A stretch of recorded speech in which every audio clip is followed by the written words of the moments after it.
Whoops, the symbol started falling, of course.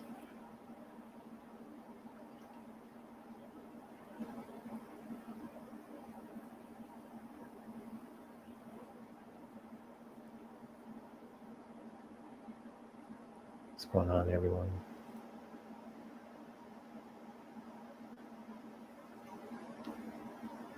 Okay.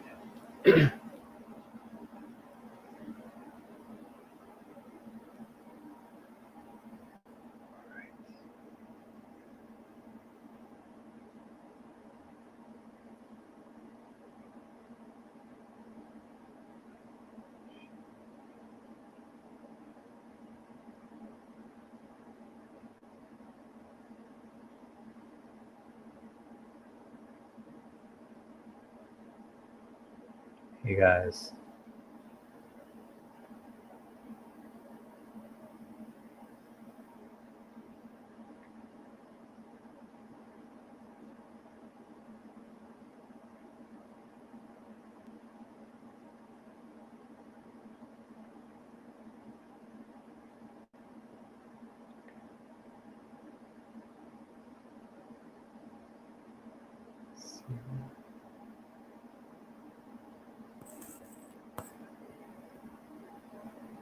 There we go.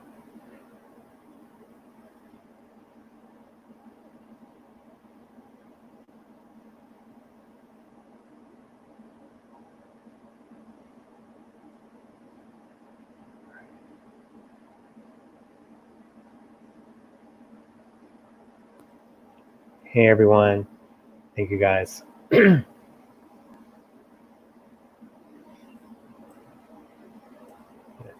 this out.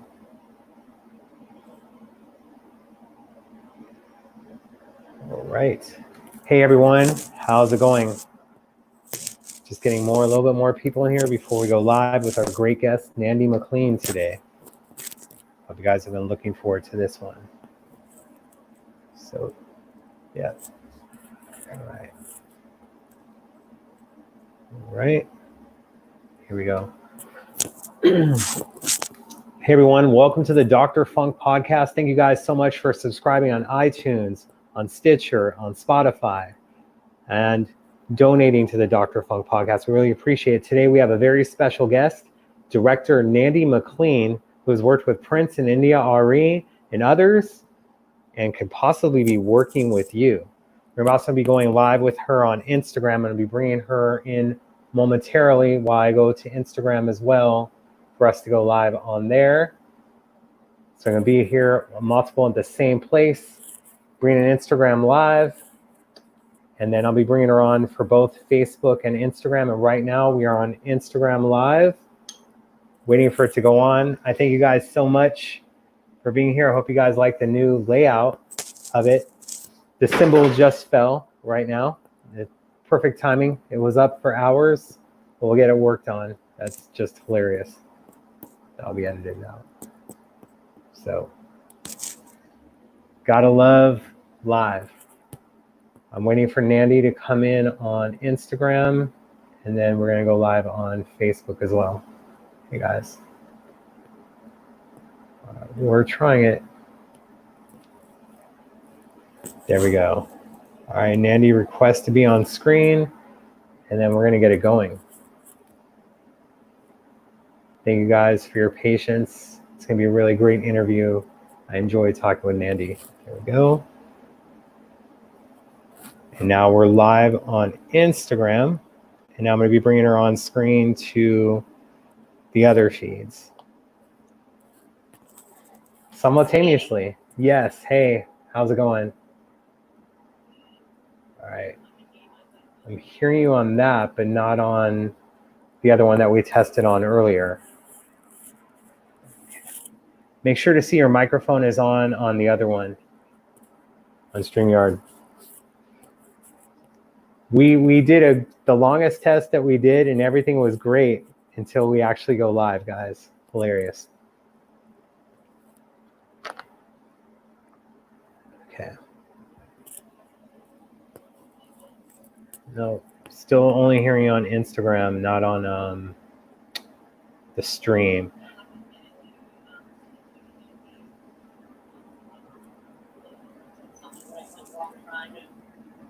on StreamYard. Gotta love live.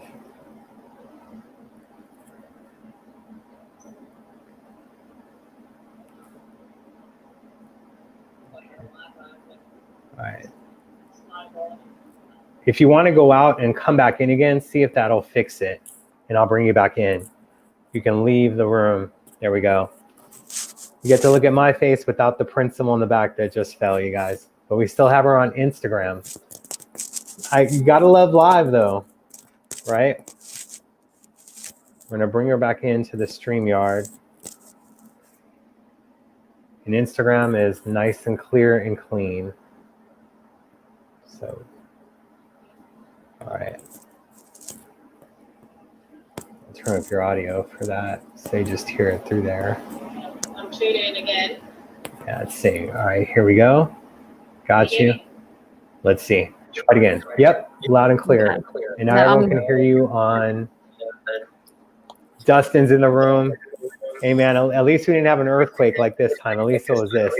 Nandy, how are you doing? I'm good. I'm just wanting to post the link on Facebook for the live. Yes. For our page. I'm just checking to see if that's working right now. Right. And just have them make sure that they know, and I'll say it again when you have them on there, to come on the fan page. So if they have any questions, we can actually see it live. So hopefully. So you said say that again? If you have any questions, just to come into the StreamYard or the Facebook fan page, so they can be able to ask the questions. It won't be problematic. Okay. I hope this is the right post. My computer's all freezing when I'm trying to copy and paste. Can you hear me on StreamYard? Yeah. Okay, cool. And I'm going to switch it real quick. Okay. Gotta love live. Nope, you guys are all good. We're on Instagram, Facebook, and YouTube. That's what we're doing today. Yes. We got it. It took longer than normal, but we're here. I'm wearing a Prince 3121 shirt. Just nice. For Mandy, I'm going to button it up so I look more professional. But thanks to Ruth, it's a rare shirt. Appreciate that. Nandy, so how are you? I'm awesome. How are you? All right. It's been a weird couple of months, but we're making it through, right? Yep. I'm going to turn this down. Yes. Yeah. How have you been able to deal with what's been going on in the world lately, especially with the pandemic? Well, it's been really hard. I've been emotional, breakdowns, and even depression. How have I've you actually been able gone, to? oh, this is what it feels like when people get depressed. Yeah. For me, I work in production, so I'm on set all the time. And, there's at least 30 people per crew. So, right. we could not gather in the pandemic. So, it's been very, it's hit me financially, emotionally, everything. But there is a silver lining though, because it gives you time to reflect. So I've been doing a lot of self-reflection, regrouping, doing things online as well, which, you can always have access to. But I've been definitely reflecting on my life and where I see myself going within the next, 5, 10, 15 years. And, in my relationship, my career, do I want to have a family, all of that. So yeah, it's been really powerful, and I'm sure I'm not the only one, because it isn't as noisy out there anymore. You don't have to run around, drive around in the city. I mean, LA obviously, but you can just have that, serenity and that quiet time to reflect. You don't have to buy as many things. That was a big thing. I was like, I haven't bought as many things on Instagram on Amazon as I used to. Sometimes you just scroll and I was like, that'll be fun to have, just buying pointless things. That's been a bit of a shift for me too, which is really empowering. I'm like, I've saved a lot of money. My overhead's so low now. Yeah, so Right. lots of shifts. Yeah. How about you? It's been a little crazy, but you know, with the industry, as you said, there's other stuff that's opening up, but the industry is still shut down. So it makes it a little bit hard, I know, for you. And at least, you know, people have been saying that they're glad that you're working and doing well. And that's something that you're here for, because we have you in the new India.Arie video, Crazy. And then there's a long form video of it too, which I'm glad that they're doing again. And it was so wonderfully shot, you know? And everything from the wedding ceremony and all of that. Like, how did you guys come up with the concept for the video?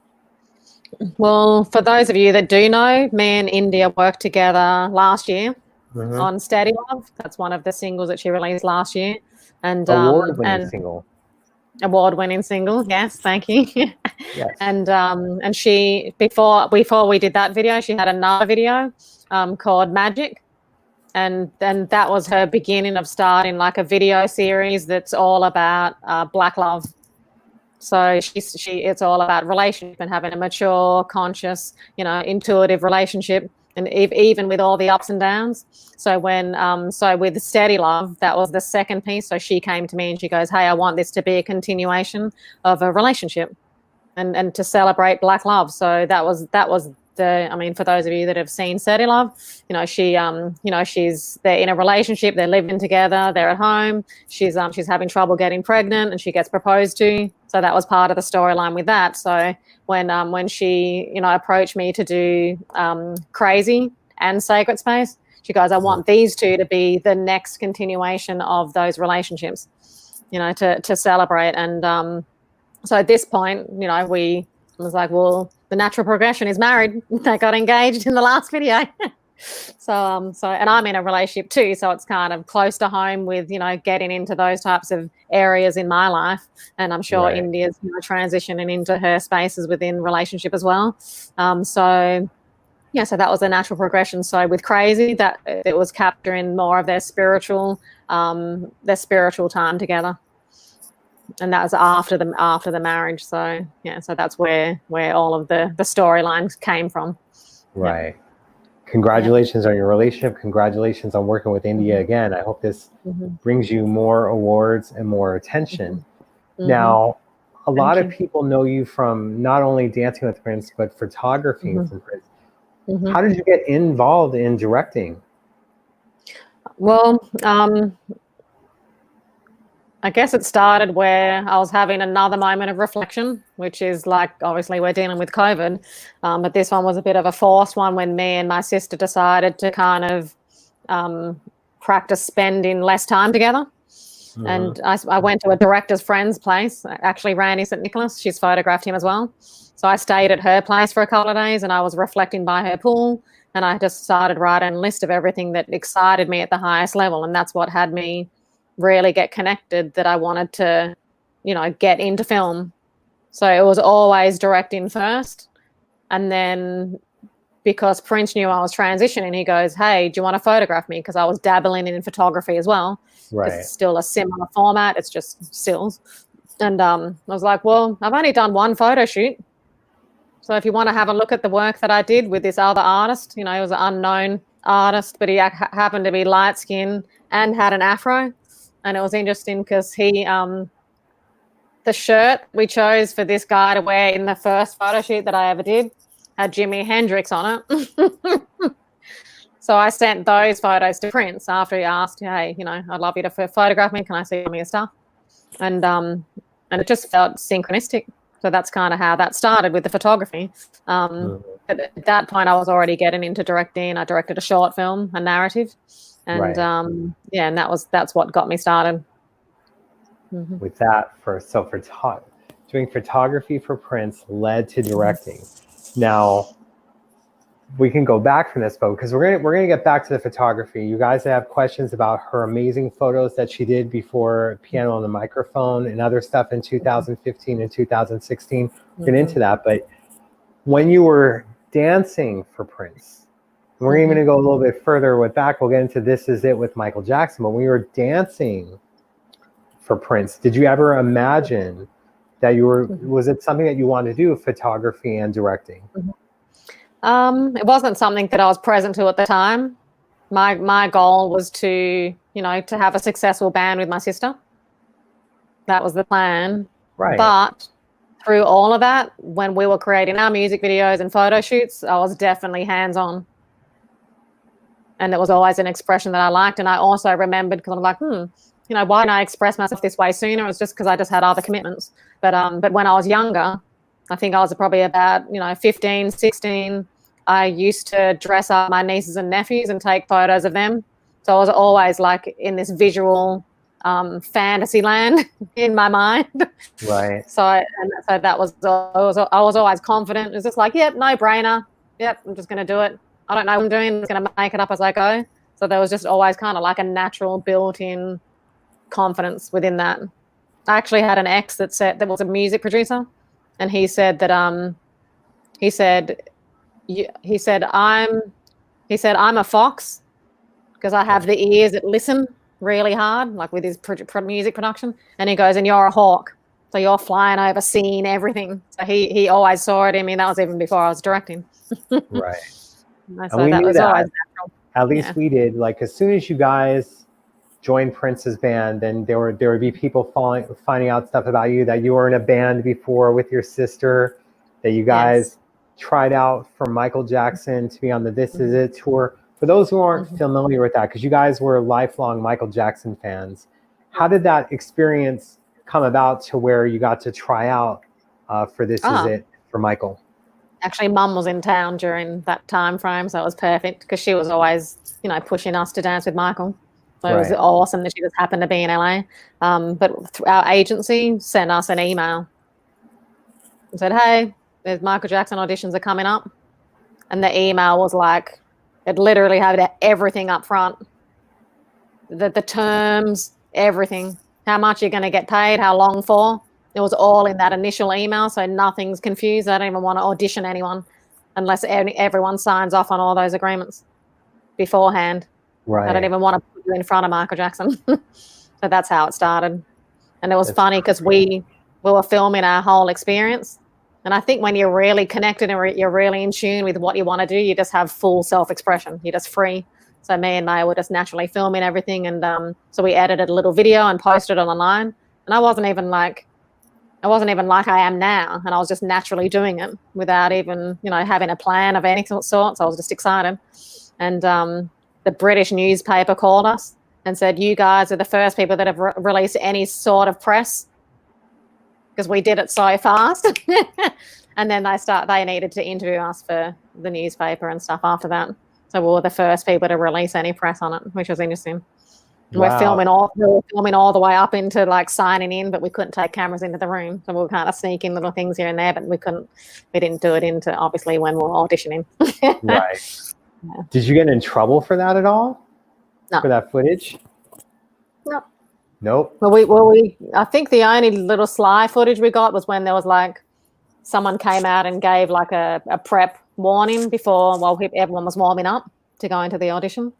And I think we kind of just filmed a little bit of something there, but we didn't film anything else that was out of integrity. But that was the one shot. I think we put it in the tape video. I'm not sure. Can't remember. I haven't seen it in a while, but we filmed all the way up until signing in. But everyone's dancers were there. Beyonce, Fergie, whoever. Everyone's all there freaking killing it together. And it's just, it's fun just having the opportunity just to be in the room and, such high energy and working with all his choreographers from back in the day that did what I think the choreography that we learnt was Smooth Criminal. Wow. So we were learning Smooth Criminal choreography from the original choreographers.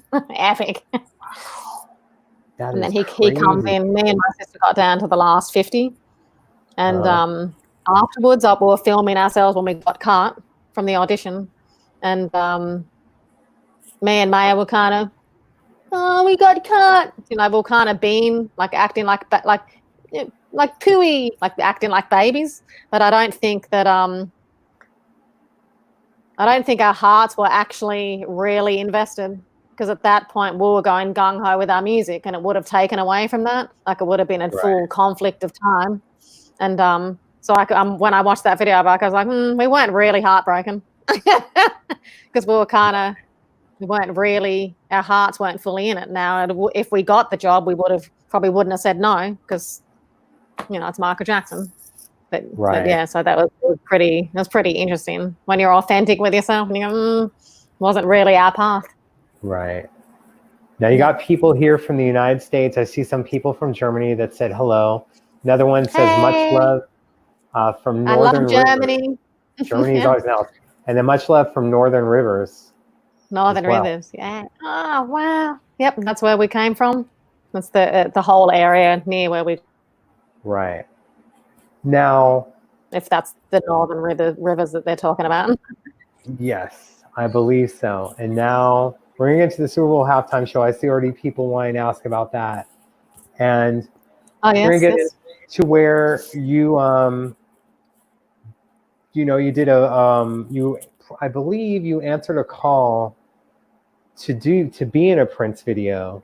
It was going to be for the Incense and Candles video, you and your sister Maya. How did that come to be? I believe it was I'm not sure if Sana was supposed to direct it. I'm not sure if you were trying out for her, but how was that experience? Because Prince wasn't there when you guys were trying out for the audition, right? No. Fatima was the choreographer. And we got a call from our agent. It was Block Agency. It's a dance agency for any dancers out there. A really good agency in LA is Block. Block Talent. I don't know what they're calling it these days. But yeah, so we just went into the room. It was our third audition since me and my sister were in America. Walked in, Fatima's there. And I remembered who she was. I connected to who she was, but Maya had no idea. And she's kind of, afterwards she goes, oh, was that her? And then we were dancing to Incense and Candles. And I don't think Maya even was connected that was the Prince song that we were auditioning for the video. So green, this all new in America, and we just doing taking actions, and so that was cute. So yeah, so they filmed a videotape, and then Prince got to see the tape. Santa wasn't there in the auditions either. I don't think so, unless she was hiding out and I didn't see her. Right. So he ended up. Apparently, he chose us off the video. Yeah, and then not only that, you had to have someone there that was pretending to be Prince, and then you're being directed. Pretend it's Prince. Don't get too close to him or do this. I remember when I saw the video, and I don't think you guys have seen the video yet, although we talked about it before. But I'm hoping for it. But it was been so intense, and it was a larger fellow who was supposed to be Prince, from what I remember, which I thought was funny. In the video? For Incense and Candles, for when you guys were there for the audition. Ah. Yeah. I honestly don't remember. Where did you hear that? Get a way for you to get the video, for you to see it. We have to find a way, for sure. What, you've seen the audition tape? Yes. You have? Yes. That's how I knew it was Incense and Candles and all that stuff. Yeah. And they didn't have you and Maya, you were not standing next to each other. You guys were separate with other dancers. Just which wasn't smart. But we still broke through anyway. You caught Prince's eye for sure. He's like, wait, they're twins. Yeah, having you guys separate would have been better to have you together, but it still worked out. Yeah, I don't even remember. I heard a story. I don't even remember who told it to me, but it felt like I think the camera was on Maya, and there was a comment apparently, which who knows whether it was the truth, but things get twisted up over the years. But apparently it was like Prince said, "Oh, she moves in an interesting way." And then the camera moved over to Nandi, and then he's like, "Oh, there's two of them." That was what I heard. So it's hilarious. Yes. That was our information. And then next minute we're rehearsing with Prince. Exactly, and it wasn't for Surreal. Incense. It came from an Incense and Candles video, but then you guys were auditioning for Prince to be basically what would become the twins, correct? Well, we're rehearsing. Getting ready to do the video, and then he was working with Tamar at the time, and they had produced an album together, and they had both done all the writing, and he did the music, and so we ended up hanging out with him socially during rehearsals, even though we only had one rehearsal, and he was getting to know us, and then somehow we ended up at his house when he was renting that big house up on Sunset, and we were in this ballroom with Tamar. I think we were in the ballroom, and she said, do you guys sing? And we said, yep. And then we whipped into some Mariah Carey harmony because we were singers and we already had little things planned together. And and what I remember, I believe that she ran off into the office wherever Prince was. They can sing, they can sing. I don't know if she did that, sorry, Tamar, but my memory's like, they can sing, all excited. because they're looking for Tina Turner and the Ikettes type, show. Right. For her music. So that was kind of emulating that, the old school. And then he didn't even, end up doing the video anymore, which would have been awesome. What we were choreographing was all this snaky, sexy shit. All of us, me and May, just whining on either side of Prince. So the frame and the shots would have been awesome. And then we started rehearsing and learning her whole record and all the songs that they wanted to do in the show. And then that's how we started, that was like the baby version of what it ended up turning into. And of course, when you are working with Prince, doing his auditions, doing a live show, you're doing venues, you're doing the Roxy, you're doing the Viper Room, and then you're also doing these house parties. You're entertaining, you're like, wait, is that who I think it is? When it comes to these celebrities, you have Baz Luhrmann there, Terrence Howard. It would just be craziness. How those house parties, and was there anyone where you're like, when you're performing, you're like, oh my God, I can't believe he's here watching us? One of those things. Of course, working with Prince, you still have other celebrities. Go ahead. Yeah, well, he used to invite us to parties even though we weren't performing too. So we would end up in Madonna's manager's house one time, and I think it was Penelope Cruz. It was for her party or something? She got nominated for something, and Selma Hayek's there, Penelope Cruz, Leonardo DiCaprio, just every celebrity under the sun, a bunch of comedians too. What's the guy out of what's his name? Anyway, I can't remember his name right now, but just everyone. So I got to talk to Selma. Penelope was beautiful. Yeah, just everyone under the planet. At one party up at his house, that was the same Sunset House. I was excited to meet Morgan Freeman because I always used to relate to him as like my dad because he was, he had the freckles like me, and I used to watch Robin Hood when he was in it. So we got photos taken with him, and there's a photo of me and May just all in our happy place on either side of Morgan Freeman. It was so cute, and he was, he was smiling, getting all the love. So yeah, it was definitely surreal. Two little Aussie bush girls, Hollywood, and then you're all in everybody's face, and you're right next to Prince. So when they come up to him, you're just like, oh, that's Madonna. Right. It's Madonna. Yeah. And when you see people up on stage or up on a screen, it feels like they're high, really high up position, in a position. And then they're right there and they're like your height and stuff. And they're like, oh, and then you feel like you're all on the same level. It's insane. Yeah. So lots of good stories. I could write 50 million books. Any publishers, just come and call me. I don't want to write it, but I'll just say it and then you can just make it for me. Someone was bringing that up earlier that they're wanting you to do a book and whatnot. Yeah. For Call sure. me. I'm a yes, as long as someone handles all the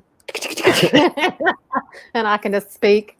Right. We'll just partner and just and share it all and contribute to all the fans and little secrets and stuff that no one's heard of.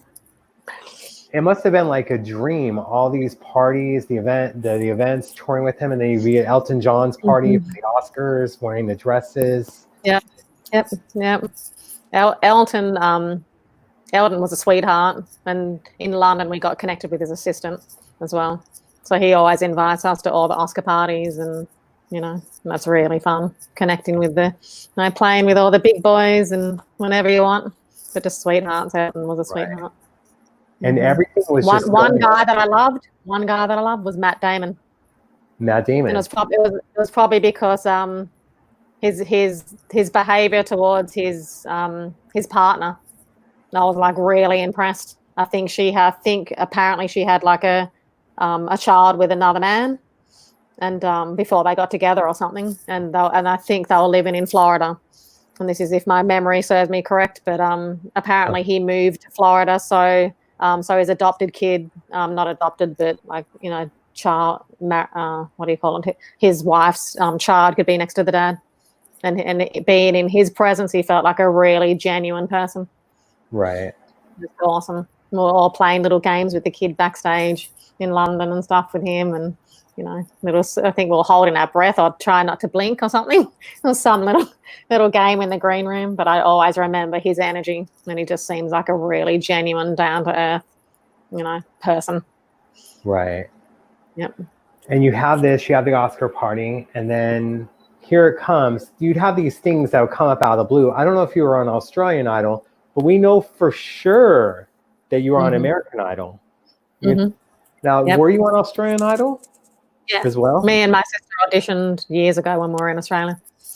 Yeah. Awesome. And then the big stage of American Idol. And like all I remember from that is no one believed me that it was happening when we were trying to get the word out that you guys were performing. And it was a ridiculously hot day. You were?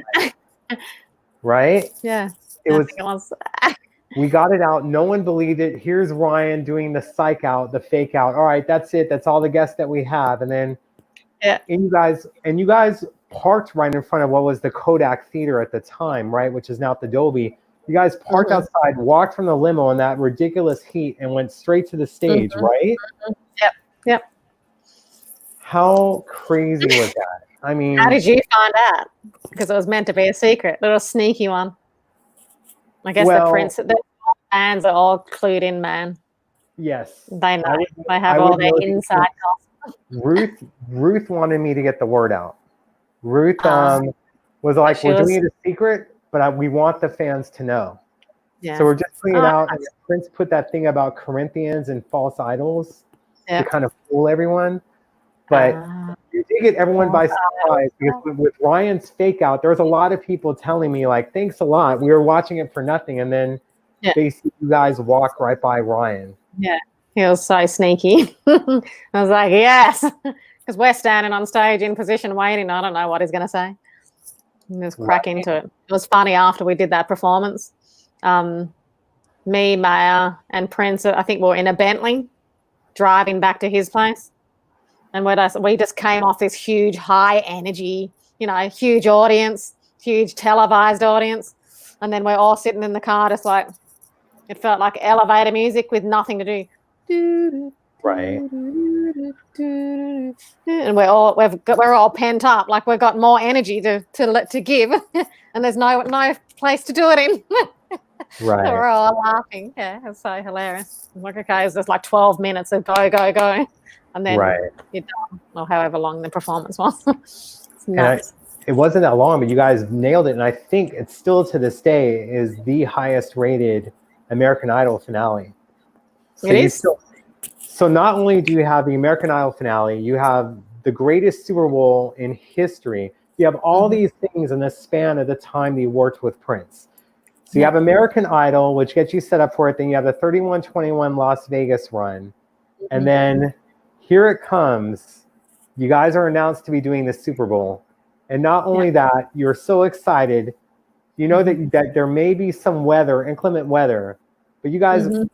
How did you deal with that? And so many people have asked the question, not only was your performance amazing, but how did you feel knowing how high your heels were getting on that stage to be going on there and nail it the way that you did? I'm going to let you take it over on that one. Well, I mean, we were always dancing in heels on every show, but this was the first time that we had ever performed on the cymbal and in the rain. So that's definitely a different dynamic, and obviously under all that pressure. But being a dancer, we do a lot of sit-ups. So the first thing that me and Maya just got connected on was like, let's just hold your core, which is holding all this lower abdomen area and just keep it tight. And we were intentionally like doing like abbreviating the movements. So if we had arm movements, because sometimes if you don't have as much, of a steady ground, then you have to kind of keep it short. So we were overacting, like facially and hair-wise and everything we could do, but all our center was just, on point. And that's how we didn't slip over. Yep. Just committed. Intentionality wins out. It's just crazy because that performance, like I said, the rain adding into it and just coming down. Oh yeah, that's perfect. Purple rain in the rain. It couldn't have happened any better. You can't plan that. Exactly. And I know that Prince would work people so hard on stuff. You can't train for something like that. But you guys made it look effortlessly. Just amazing on that. There was there was a move that we did off camera, and the camera wasn't on us right for this move, and it was pretty dangerous. That you couldn't even see. Like we had these lightsaber sticks like this, and we were doing like a lot of like kind of martial arts stuff with it in the back, and then there was a move where I don't remember which one it was, but one was standing here and the other one put their legs over the shoulders, and then which was turning. We were doing that as part of the choreography. I think that was in Best of You. But you can't see that on the camera, and that's like one person, lifting the other person's weight. Don't remember who was who, but yep. Sorry, go ahead. No, I sometimes wish that you guys had your own personal crew and not just with the NFL shoulder. If they have behind the scenes footage, we need that from the press conference. Of course, Prince isn't going to do a press conference where he talks. No. You guys are going to perform, and then you guys turn it into the hottest ticket for these sports writers. Yep. And then, of course, the next day he gets all the headlines. Not Peyton Manning, but Nandy and Maya and Prince grabbing the headlines. Of course, the photo of him with the guitar, and dancing with you guys. Like, epic. I think my face was like, are there any questions? Yes. And someone was all pointing to the person, and then he turns around and slams into his guitar. I felt like, because I didn't know I was going to do that, I'm surprised. I felt like I was like, oops, okay, I guess we're going to start performing. It was all impromptu. We didn't rehearse for that event. Wow. Like, okay, so we do the press conference, we're going to rehearse, and this is what we're going to do these songs. He just said this is what we're going to do, and we just have to kind of freelance it all. I love you guys. Seeing all the little love hearts. I'm talking to Instagram right now. Switching back and forth. That's crazy. Are you being serious that you guys did not even rehearse for that press conference performance? I mean, we had already had performed to songs before, but sometimes you got to reorganize when you're doing it in a different order and different lengths of songs. Like he just does whatever he wants. So we just had to go up there and freelance. And at me and Maya's trick, because obviously we like to do things exactly the same at the same time, is I'm bringing the tambourine. Because it's like if he does something that I don't have anything to, that's going to be our safety net, our go-to. Just bring the tambourine and just throw your hair around and do whatever. Hilarious. And someone's bringing up, they're asking a question. I don't know if you know this one, but I know that this is part of the legendary, adding on to it, that there was a guy underneath the stage keeping the electrical together during the Super Bowl performance for his guitar or whatnot. Did you hear that? Yeah, that I heard a story. Obviously, I was performing, so I don't know. But apparently a power cord came out during the show, and someone was like it was like a perfect time and like a theatrical thing in a movie where some guy had to run and freaking plug it together. That he was using like 3 different guitars or something during the performance for different sounds, and switching them out and throwing them over into the wherever the guitar techs are. So I heard that story too. Now obviously I can't say for sure because I wasn't there. And sometimes Prince likes to kind of put his own buzz out there because he's creative. So there's a high chance. Yeah, and we filmed that. We did a recording of the hold on, I just wanted to introduce you to someone. Okay. My baby. Gonna be a new star here. It is Hemingway. He's been sleeping next to me. I just wanted you to say hi. Look at him. Oh, sleepy head. Oh, we'll see if he wakes up a bit later. So we ended up filming a recording of the Super Bowl, just in case it rains. Yeah. And they can play the tape. Obviously, you guys all know that we did not do that. No. Thank God. And I know that they asked, and there has been some stills over the year. Every time over the years, every time it gets close to the Super Bowl, they start showing the stills of the rehearsal performance. Like, I know the NFL comes up to him like, we can play the tape instead. And he's like, can you make it rain harder? And of course, somehow, some way it did. And of course, we're glad that you performed live as well. Is that how you guys felt, that you didn't want the rehearsal footage used, that you wanted to actually get that live crowd? Yeah, then you just don't get to do your thing. We came out there for that, and then you'd feel ripped off. What are you going to do? Just sit there, in the little motorhome or wherever we were, doing nothing. Hilarious. Yep. Yes. So, now, good choice. For sure, and amazing that you guys were part of it. How soon? Because we were watching the game. We weren't there. I was invited, but I didn't go. I didn't think to go. Whatever. You dropped the ball. You dropped the ball. You didn't make it happen. Yeah. Just like the Bears did that day. I dropped the ball. Exactly. Yeah. But, just had to rub that in. But how do I put it? That when we were watching the Super Bowl and we're waiting for halftime, and there were all the women that we were watching it with, they were so scared when the lightning supposedly hits the stage. How it starts off was, "We will rock you till the wheels fall off." And of course, as soon as the performance is over, all the girls go downstairs and they're just watching the Super Bowl halftime performance over and over again, while us guys are just watching the rest of the game. They made the right decision. Now, how soon after you guys did the halftime show that you watched the playback of the halftime show? Good question. I'm sure you guys were on. I remember. I honestly don't remember. Maybe we watched it straight after, but I think I do believe that we went to, like, do you know they have their little booths at the game? Right. I think we went up there and just enjoyed. I think maybe I got invited somewhere. I think Terrence Howard could have been there and a couple of other celebrities. I think I remember his kids being there, but one of his kids. But yeah, I don't remember when. I have no recollection of watching it after. I remember, like, when we do shows with Prince, that we watch it all, and he's all, getting all excited about whatever we did that night. But I don't remember watching the Super Bowl with him or afterwards. And we could have, but that memory's gone too much. You have all that energy. You guys are wet beyond belief. Yeah. It isn't like, okay, show us the performance. You just lived it, and probably have been rehearsing on it for weeks. So epic.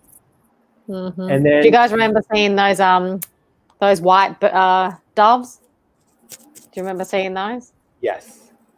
That was me and Maya's creative direction that we stole from The Lion King. Really? Because we were in The Lion King years ago, and there's a song that's in the middle of the show that has where all the singers come out, and they've got these long sticks with beautiful rainbow birds. They're like kind of this flighty kite type of thing. We're just like, well, we're not really doing anything on Purple Rain. So when we were at rehearsals, we were talking to the stage manager, and we said, "Are you guys able to just whip up? Like, do you know Julie Taymor? She's the creative production, creative director or something of The Lion King." And he goes, "Yep, I know exactly what you're talking about." He goes and prints us off an image like this. We're just like, "Yep," and then he goes off and makes them for us for the show.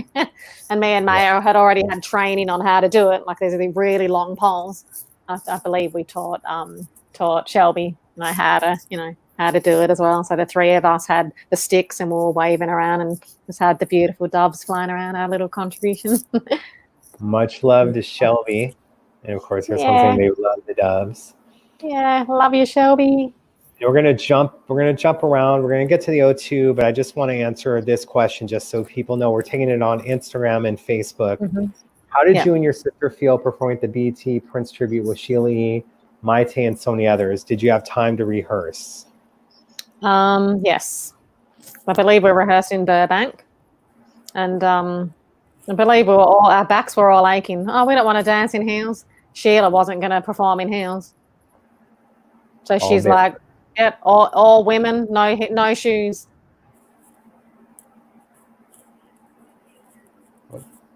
And I was like, "Yes." I mean, me and Maya had to put sneakers on to do we had those little wheelie things, and my dog. You've seen squirrels. So cute. Right. We had those little wheels, And so we had to put sneakers on for that. But and all of us performed with no shoes on. And I thought that was awesome. And I think that was the first time we performed with Mate. I think. Well, we did a baby face video with her, but it wasn't like fully choreographed. So me, Maya, and Mate got really connected and related, and just choreographed the whole thing together, and it was really fun collaborating. Yep. That's very cool. Another thing that came up that I forgot about, because you guys did so much in such a supposedly short amount of time with Prince. Not only that, you guys did the Brit Awards with Wendy and Lisa and Sheila and all them, and that's something that the fans love. The 2006 Brit Awards were super high energy. How was it doing that show? I think that was the first time we performed with Sheila. So it was pretty epic. I was like, oh my God. Like like the music that really moves me is salsa and all that Latin stuff. So feeling those types of rhythms within the music and just seeing her just smash it. And my dad used to always rave about her when I was a kid. Oh, there's this girl, Sheila. She's amazing on the percussion, because my dad's a full hardcore musician. And so having the opportunity to perform with her was, was amazing. And she looked hot. Had a little black hair and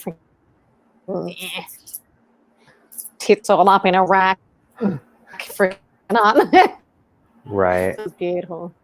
But it was fun to the UK and, living the dream. I do remember being in the crowd at one point, maybe afterwards, because we went and sat down and watched the show. And I walked past a table and Boy George is there.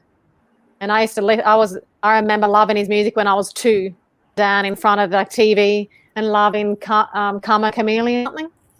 But he was there and I said, oh, it's Boy George. I said, I used to love your music.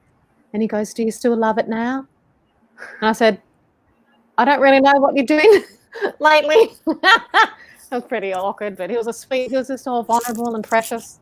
Oh, little darling. But that was another significant memory off the back of, performing it, with Prince on that show. I think that could have been maybe one of our first televised ones or recordings with him. I can't remember. And someone on TV. Yeah, definitely. And someone's asking, the same person who's asking this wants to know if you still have your doves from the Super Bowl. And also, didn't you take Prince out salsa dancing before? That's from Cody. What was the first, Cody? What did you say? What was the first thing you said? Cody wanted to know if you still have the doves that you guys used for the Super Bowl. Oh, the doves. I don't think we didn't keep them. It was the production just supplied them, and then bye. We probably just left them on the stage. That's it. That would have been cool. We could have given them to some fans or something. Right. Actually, we have a few little Prince things. Oh, maybe I should introduce that. That'd be a nice little treat. I've just got stuff in my closet there that I can show you that Prince gave me. Up to you. Guys want to do that? Sure. I'm not going to say no to that if you want to do it. I should have actually thought about it and prepped it, but it's all good. You guys want to have a look? You can try a few things now or whatnot.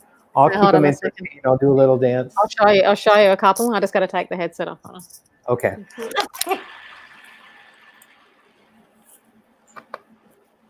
There you go. Thank you guys so much for tuning in and asking the questions. I'm not sure if my feed on Instagram has stopped.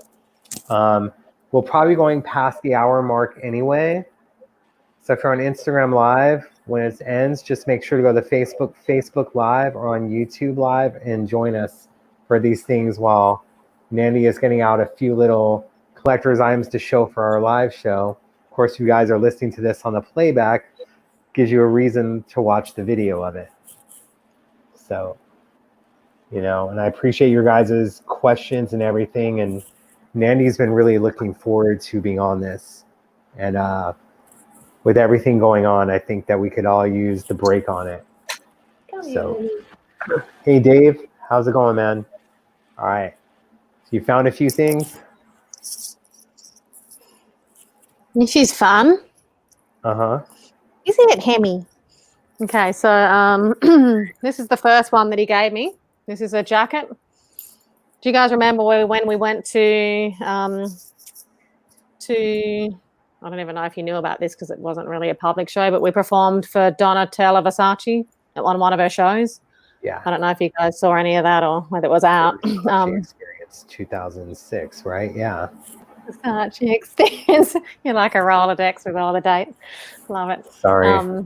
Yeah, so Versace ended up dressing us and all this stuff. But so we got a bunch of clothes from her, and then but afterwards when we were doing all the Vegas stuff, I think he got given a jacket from her and it didn't fit him. I think he had tailored it, but it was still probably too tight in the shoulders.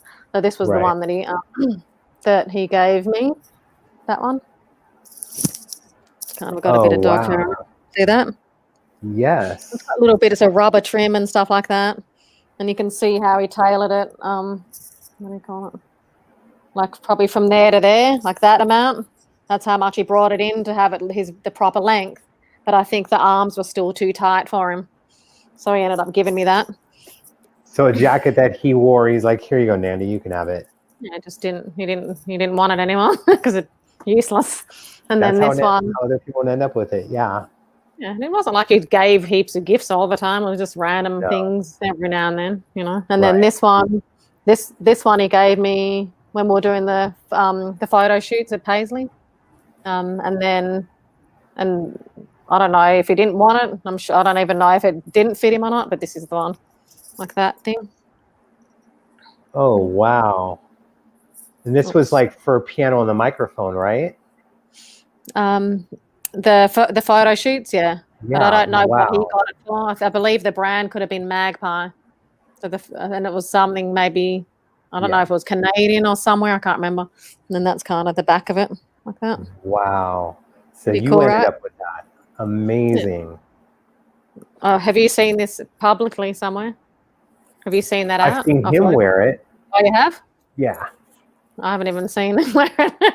I don't know if he had used it or not, or whether it was photographed. And then he gave me these because these were too, I believe these were too small for him, I think. Can't tell because we're so similar in size, but these ones. Cool, right? Wow. That's a lot. Yeah. That's a lot. Got some red heels underneath. I don't even think I really worn them because, you know, when you start getting into photography and stuff, you're like, oh, you're not going to run around in heels. No, not like that. Not those. My back hurts. Yeah. So that's a nice little surprise, all the little things, little gifts. Awesome. Thank you so much. Someone else was bringing up another thing that you guys did, which was, at least it looked to us to be impromptu, when you guys performed at that designer's show where you guys did Chelsea Rogers. Oh yeah. I don't even know how that came about, honestly. We're shooting a video at a fashion show.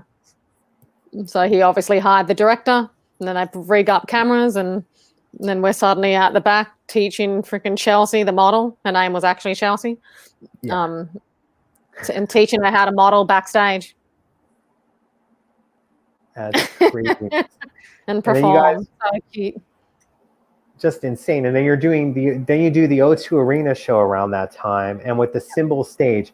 Now let me ask you this: with how massive the Symbol stage was, did you like the smaller stages? And I'm not talking about like the house party where you guys would go and where you guys weren't elevated.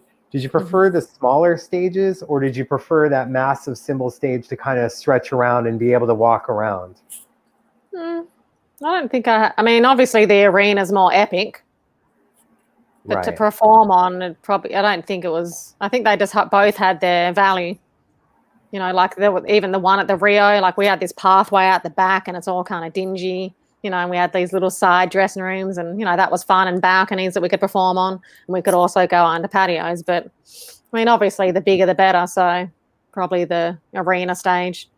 Right. We get to come up on the elevator, and there's all lights shining up, and me and Maya had our little superhero position with our hands on our hips, just looking epic, coming up, feeling powerful next to friends. But so that was definitely, you know, the number one.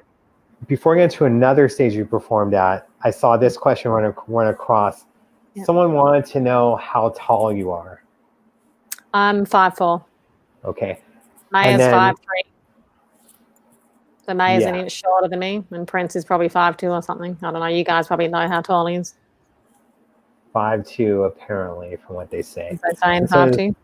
So I'm Yeah. taller than him, and we had a music producer once say, "You should call your band name Taller Than Him." We're gonna get into that with Heroin December. But Yes. do you still have a lot of those outfits that you wore for shows or videos? For the print stuff, we have a couple. Yeah. Right. I'm kind of over them. So boring.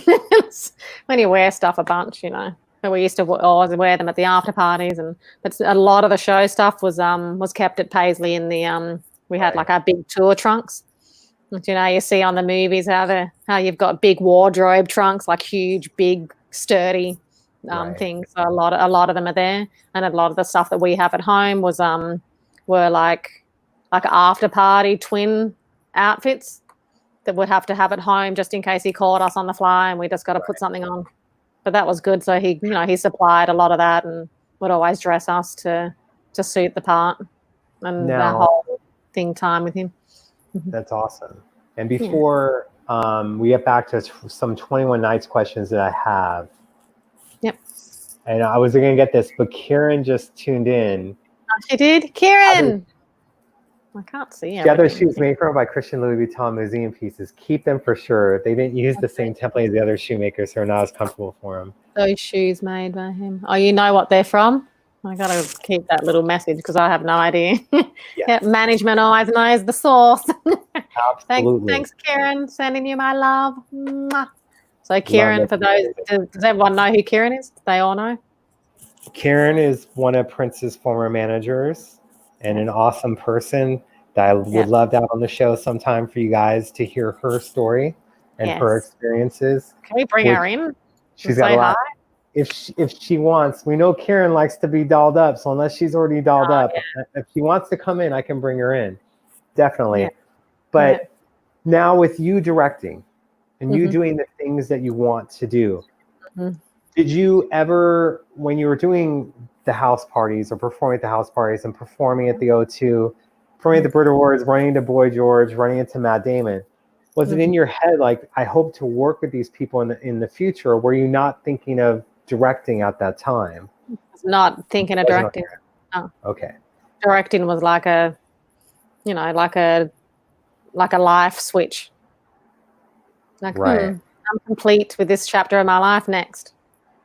Now, is there anyone that you may have met or haven't met that you would love to work with and love to direct? I love Idris Elba. He's a British actor. I think he's amazing. I mean, just any great talent I'd be grateful to work with. But what I want to create within film is my intention is to empower minorities and create equality in the world.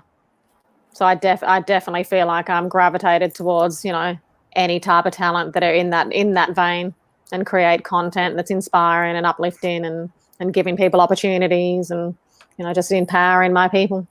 I would quickly, before like I guess coming from Australia and there's mostly Caucasians, and I grew up around Aussies, and my mum was just like, she was just my mum, white woman. I didn't really grow up with my dad much, so I was always reaching out for my black side in America when I was like 14, watching all the hip hop videos and things like that. But when I was reflecting probably about a year ago and was like, what am I, who am I? What am I here for? Like, what's my intention with what I do through film? And I was reflecting on how when I first came to America, I was always looking for like a white man in the music industry to sign me. And I was reflecting of like who's actually not that it's like just minorities that have supported me, but the biggest moves that I've ever made in my career and in my life have always been from like black support. So I'm just like, and I'm like, why have I always looked to a white person? I was like, maybe it's because my mum was always there for me, but I didn't really acknowledge the power that we have as minorities. Right. And then I was like, well, maybe I'm not loving that side of myself enough. And I'm not acknowledging my black side enough because I was brought up with a white mum. And so then I'm just like, well, that's where my path is and that's my purpose. to empower and elevate the planet through creating equality through film, with, working with minorities. And, most of my clients are female or black. So that's my purpose, and that's what I'm here for. Right. Yeah. I'm glad that you're reaching out for minorities and for other stuff that you want to do with directing. And it seems like that is really amazing, especially at this time where people feel in the industry for years, they felt slighted, whether it came to directing or acting or certain roles. So I think it's great that you're doing that. And I hope that, you get more attention for that. And I think the videos that you've done so far have been amazingly beautiful. Thank you. And I didn't go to film school, by the way. I just make it up. That's awesome. And working with India.Arie, that was like a surprise for me because, I'm kind of like a newbie. I'm just starting out. I'm doing my thing. I'm confident. I know how to put things together. I've obviously worked in film, so I know how to produce as well. On my where I'm at, and working with her, like she's artists like her and talent like her are the people that I want to work with, because they live in their truth. They speak in their truth. They're in that whole conscious community. And they're empowered as a person, and their message is coming from an authentic place. Like I'm a huge fan of Ava DuVernay.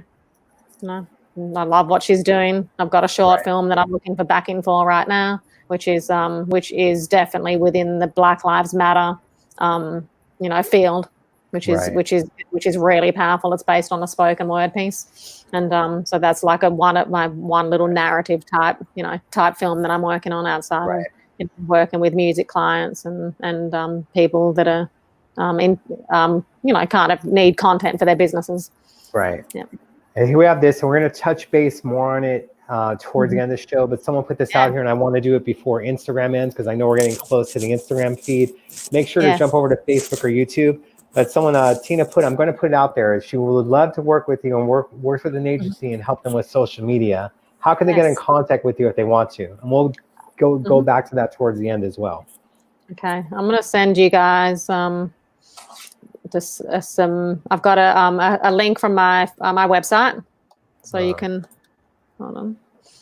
And we'll be putting that up for people who watch the show later and also listen to the show. We'll have the link live for you. We just couldn't put it in the description during the live because I only have a certain amount of characters. Okay. So I don't even know how to type messages in the live comments. How do I do that? But it's nandymcclean.com, correct? Yeah, my website's nandymcclean.com, and then /contact, and that's how you'll get to that message area. If you're on YouTube, I mean on Instagram, you can always just give me a direct message as well. And speaking of Instagram, our feed is ending. Make sure to go to Facebook Live or on YouTube. Much love. We're going to put it on IGTV. Go ahead, Mandy. I apologize. We knew that was going to happen. Exactly. Okay. But we're going to share it to IGTV. And then go on with how they can get in contact with you. Okay. So how do I put messages in the live comments? To the right of you, it should be in post a comment, and it'll show up on YouTube and Facebook for that. Post a comment. Sorry, you guys, while we're both doing this, just because I want to make sure that we get the views for everyone. I can't see post a comment. Can I message it to you, and then you can just at least send it? Message it to me, and I'll go ahead and get it on there while we're talking about that. And so you worked with I'm going to get it. Thank you. And you worked with a lot of new artists as well, correct? Yes. Yep. Up and coming artists in Los Angeles. A beautiful girl called Hope Wadley. She's a blonde surfer girl. She's a new artist as well. Beautiful voice. She's just all organic and authentic. So, had a friend in Australia that connected me with her. That's part of her management team.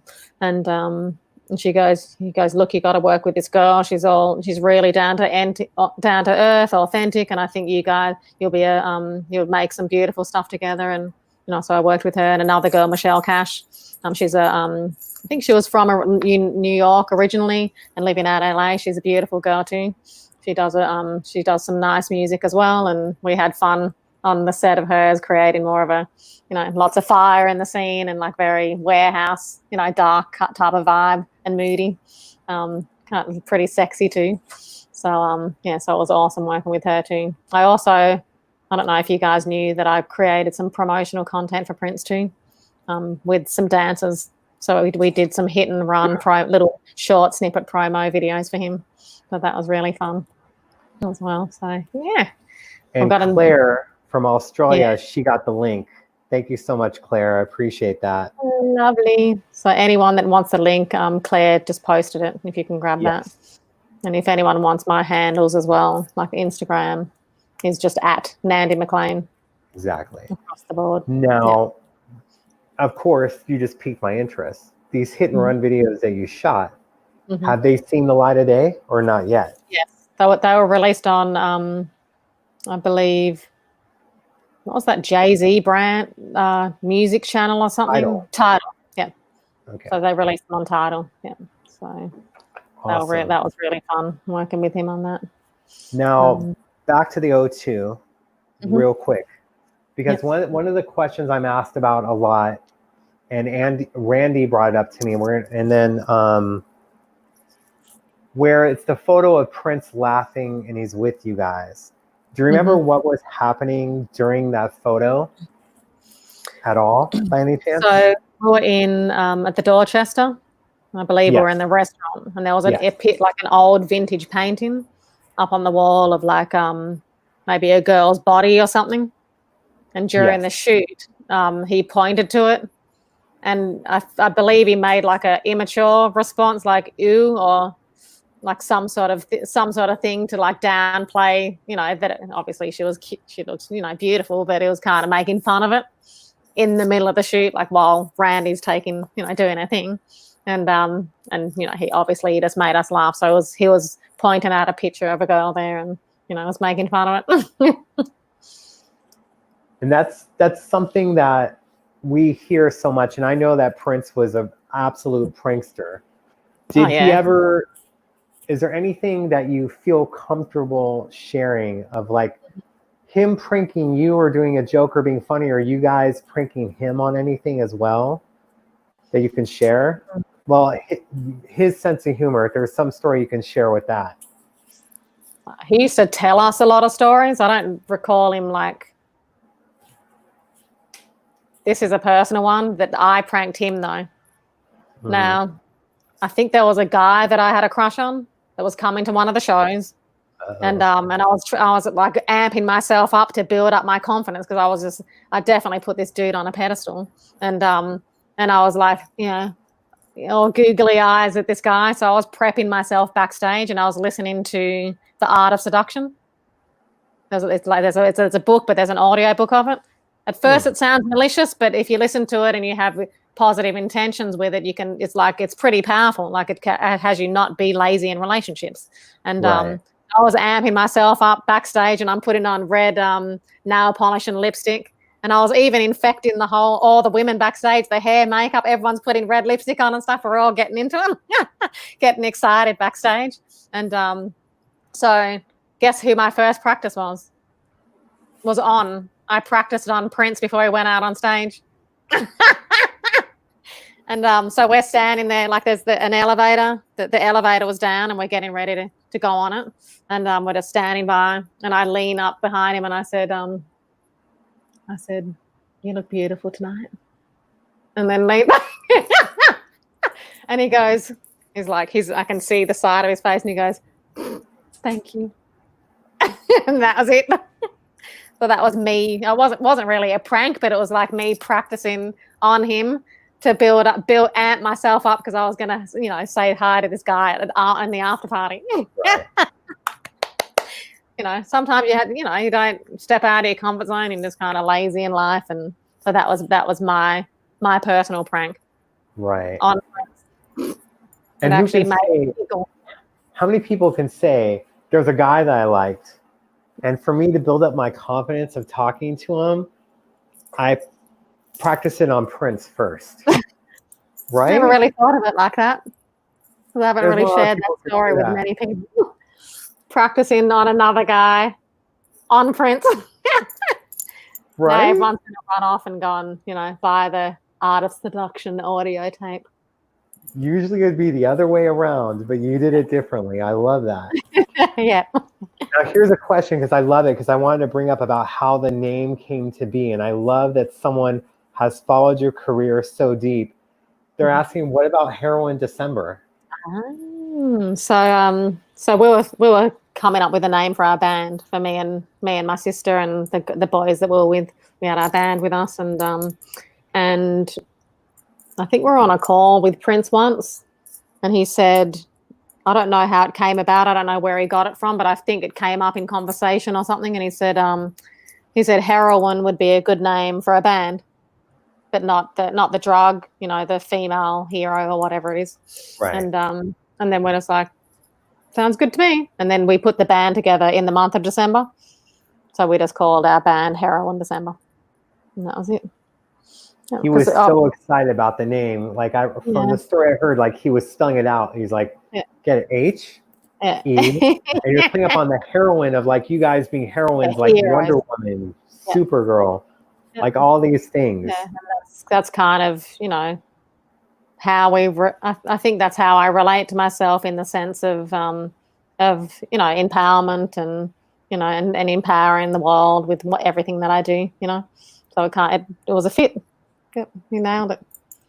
Yeah. Right. And I was blessed. Prince kind of named my band. That sounds pretty good. All in the ego of it. But he contributed. He came to our rehearsals in LA, and we were working with a producer called Dre Knight, and he came to one of our listening sessions in the studio, and he was a Prince fan, because obviously as music artists we're going to attract people that want to work with us, because we work with Prince as well. And they were having a conversation just about the industry, and Prince had broke it down to him and had a deep and meaningful, and he goes, you don't want to be at that table. Right. Because these producers are building themselves and they want to be up there, Jimmy Iovine, and yeah, he was at that Viper Room show. That's right.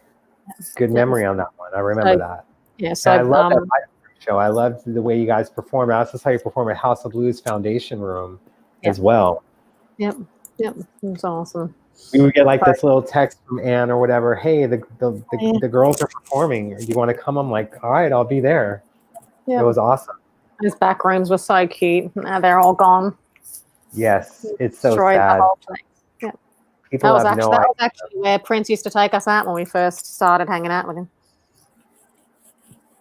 There's so many performances that people do not even know about that happened at the Foundation Room, where he didn't want to perform at the house. He wanted to perform at the Foundation Room. And it would just be about 20 of us or so in there, and like he'd be performing like it was like 15,000 or 80,000 another Super Bowl performance. Just crazy. That's and then a perfect example of loving what you do. It doesn't matter what it looks like. Do it by the campfire, in front of 5 people, wherever. Exactly. You love what you do, you're just going to be doing it. Right? You got to love what you do, no matter what it is. You have to. Here's another thing. What's the most important, valuable lesson you learned from Prince? This is one that I have shared before. I was in LA, he was in Minneapolis, and he called me randomly on the phone. It was like 2:00 in the morning in LA. And I answered the phone, and this is what I hear. Whatever you say is true. And I'm just like, who is this? And his voice sounded different. And he goes, it's Prince. And I said, oh, your voice sounds different. And he goes, I've been dancing in front of my mirror. And he said, whatever you say is true, because he said that it was like there was a message or a little post. I envisioned the post-it that it was written next to his mirror. Whatever you say is true. Everything you think is true, with that one. So he's reminding himself that, when he's looking in the mirror or getting ready for stuff or whatever, to remind himself that whatever you create, verbally becomes your reality. Whatever you say to yourself in your internal dialogue, all of that. Henny, come here. Right. So whatever you say is true. So that was really profound, because that's the source of, of our creation. language.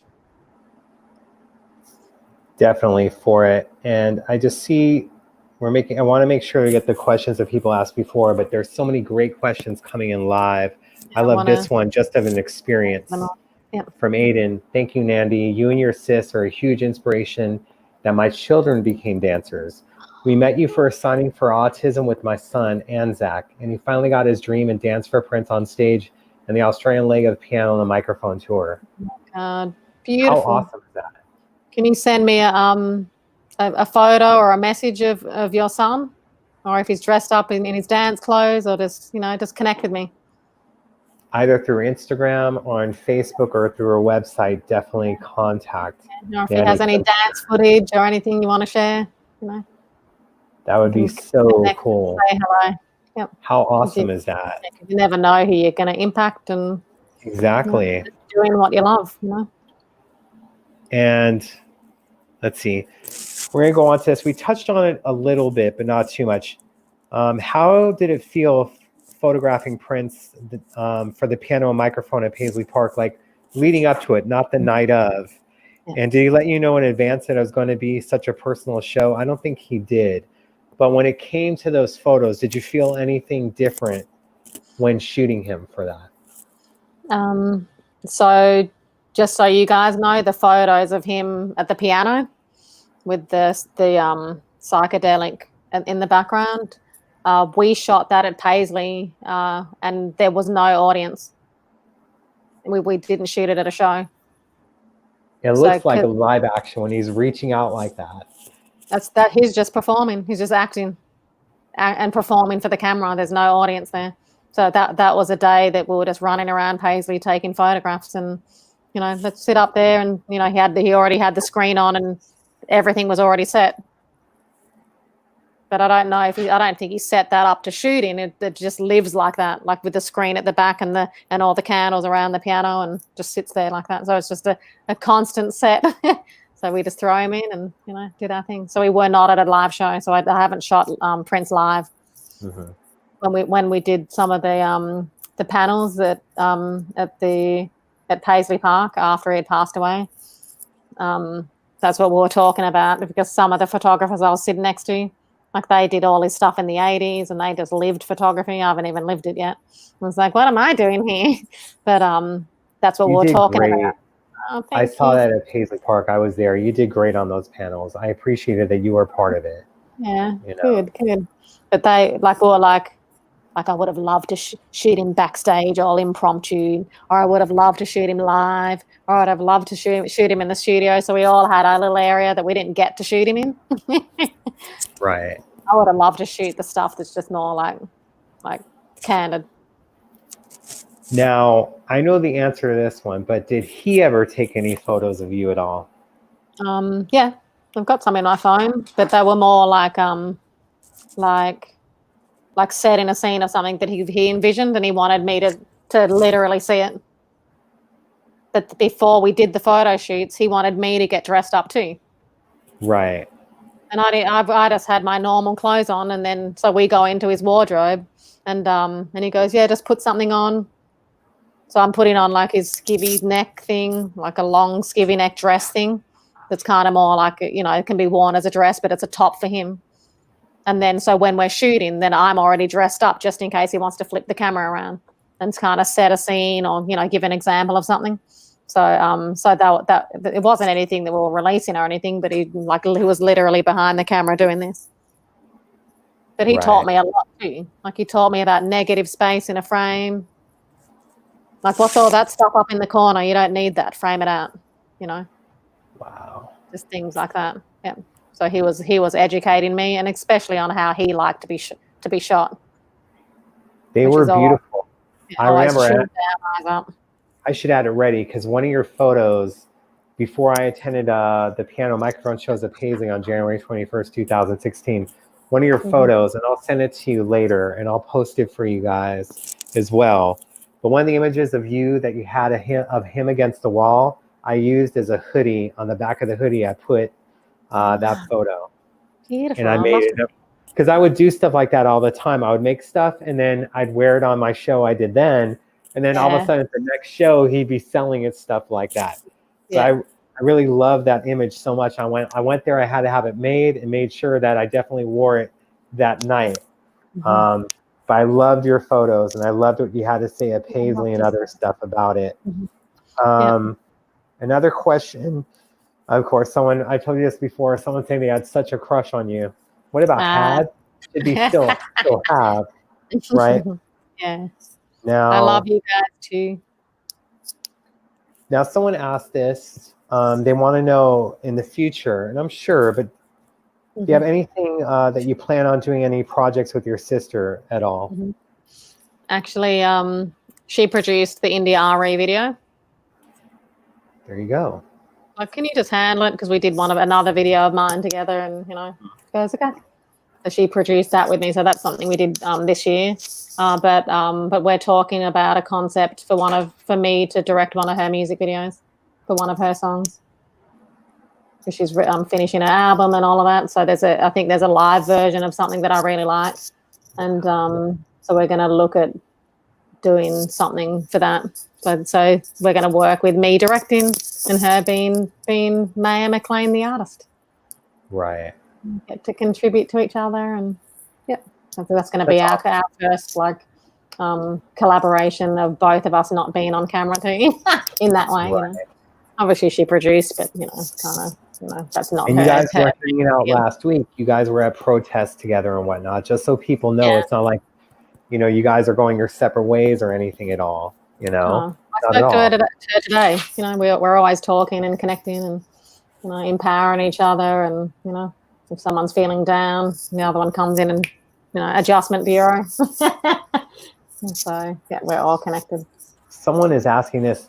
Do you guys have a Star Trek connection? We were in, do you know Picard, the new Star Trek TV show? Yeah. They're asking what you're in Star Trek. We're in Picard, yeah. See? They should know this. They're following your career from Heroin December to everything. That's so awesome. Now, your involvement, because I know when you guys were not directing it, but working on it, Prince had you call me, and I don't know why he was having you call me, because you guys could do it yourself. When you guys were doing Breakfast Can Wait, how did that all come to be with the concept and with working with Danny Curiel? Yeah.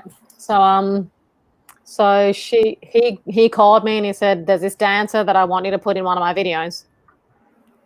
And so can you find her? And she was with my dance agency at the time. I don't even know if I was working with the agency, but I contacted her and I said, "Hey, Prince wants you to be in a video, in his next video." And then he said he wants her to direct it too. And then I was like, well, I said, "So what do you want me to do?" And he goes, "Executive produce." Is that okay? And I'm ready to take on, more responsibility in my life. And I don't know if this was when I wanted to direct yet, but I believe I was probably crossing in. I think it could have been. I don't even know if I'd done the photography yet. Honestly, I don't remember the timeline of that one. But so I came on as executive producer, and I brought Maya on too, so she could assist with some things. And then the treatment. Danielle came up with the treatment, and then she ended up. I said, "Who do you want to pick the production company?" Because I'm just, I'm having him have full say on what I haven't even produced anything before. And so he goes, she can. He goes, "I want to see what she can do." So cute. But this is him empowering, the feminine. Absolutely. He's an empowered feminine himself. He's a man, but we know that he's in the, he's got a lot of that feminine creative, and feminine doesn't necessarily mean woman. It's just feminine and masculine energy. So that's, that's what he does.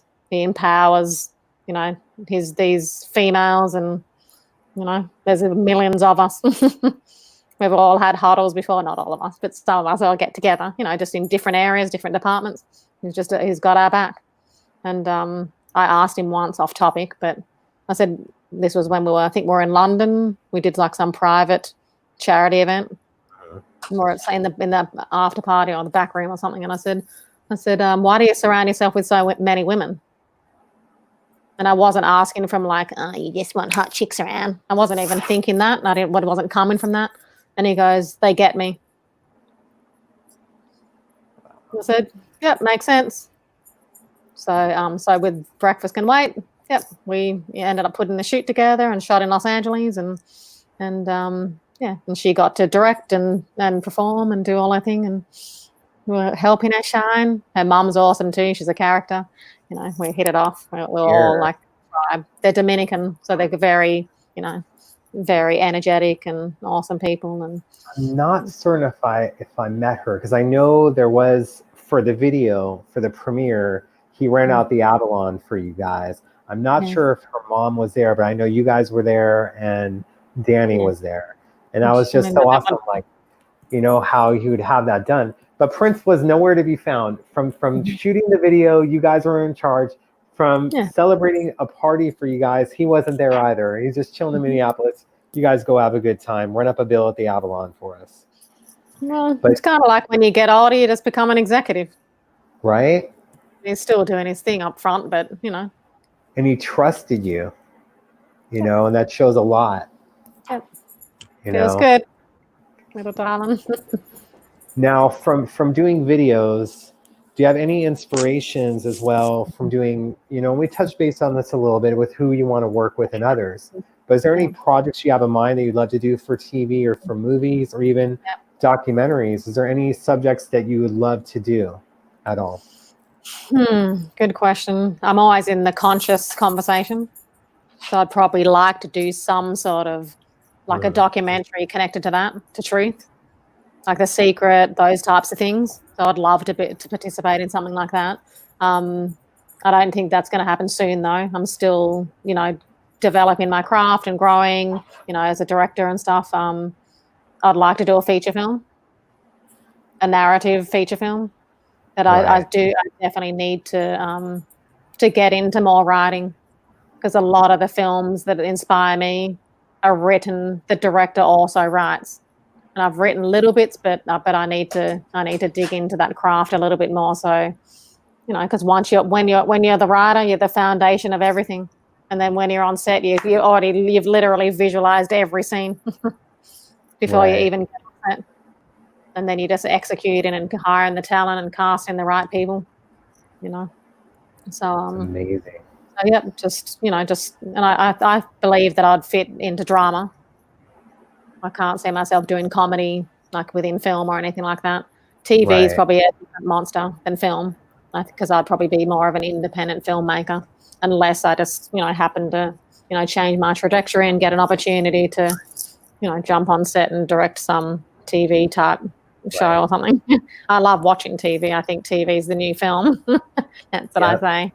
Like especially with Netflix, absolutely, and with what's going on in the world in movie theaters, absolutely.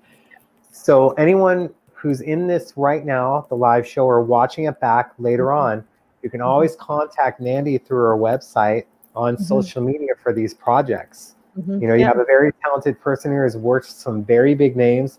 Already very early on, you're winning awards for the videos. It's just awesome and incredible. And like I said, it's so beautifully shot. Even the new artists that you worked with, I watched those videos and they were amazing. Thank you.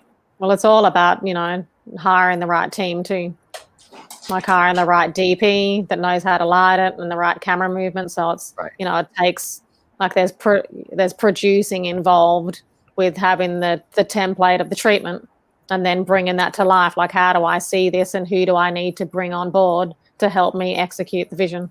So, so shout out to the DPs and stuff, Patrick, that I've worked with, and David, on a lot of the videos, and Zach, I've got some cool team, in Los Angeles that I work with. And so if any of you guys need any content, I'm here to support. Even if you have questions or anything like that, feel free to hit me up. I'm available and here to support, you with your music videos, your business, if you need any content like that can help you, promote, make more money, and empower us all to take it to the next level. Can't do it by yourself. You are like a quadruple threat on so many levels, from directing to producing to photography to dancing. you covered it all. A lot of people are lucky to have like 2 callings in life. And already at the age that you're at, which is still very young, let's go on with it. We don't need to get into that, but it's just amazing that you keep learning more and more things, you know? Well, some people get scared and they don't want to take the risk to do it. You know? I just had the courage to do it, but you have to listen to yourself. You have to listen to your truth. And sometimes it's hard. You can squash that voice when the fears bury you deep. But, you know, it just takes time and confidence to have the courage to listen to who you really are and what really excites you at the highest level. That was one practice that I did one time, you know, and to remind myself too, you know, to listen to, what am I feeling down in my lower abdomen that actually excites me? And sometimes if you stop listening to that feeling, you can't feel it anymore. And that's when you're dead inside. Right. So me and Maya teaches all this stuff. My sister's doing life coaching. So if anyone needs coaching, you can, check her out too, because she does the one-on-one coaching. And then I'm handling the content department and, empowering people with their businesses. But yeah, it's all about listening to your core and listening to what that truth is. And even through COVID, I was like, I'm not excited about anything anymore. Like there was moments where I was feeling that. So I'm just like, Maya, she's my sister and she'll do it naturally, but then now she's also just doing it for a living. And she's like, you got to start listening again, Nandy. I'm like, damn it. Right. And warming me up again to get connected to, to what truly excites me. So we can really live our lives. We've only got one life. Right. Live it to the fullest. Listen to yourself. Absolutely. So I do that when I'm working with my clients too. Like I had a meeting the other day with a gentleman that we're picking some songs for him. Like he's just starting out his project again, and he came from more of the rap world and people telling him what he should be doing. And so we had a meeting and we were just talking about what his direction is. I said, what's your purpose? Right. What are you here for? And so a lot of the conversation that I had with him was having him get connected to who he is, so he can make the right choices musically to even move forward. Like, what's the song? Like, which song are you actually feeling that you'd actually want to put money behind? Right. So we're not doing the song that he initially presented because he had to reflect and really listen to his truth instead of listening to other people. And that's why he attracted me, though, because he's crossing over into being his truth. Otherwise, we wouldn't have been aligned. So that's what I'm here for. So the latest one that we're listening to, I like it. So I'll definitely direct and shoot that one. He goes, I wanted to show a couple more, so you've at least got some options. So cute. But that's the first time I've actually assisted with choosing someone's song. Because some people don't have the clarity yet, and I'm also there to be a clearing for that for people. And then some people are just, they're clear, they know what they want, and we're all in line. We're just ready to go. So, right.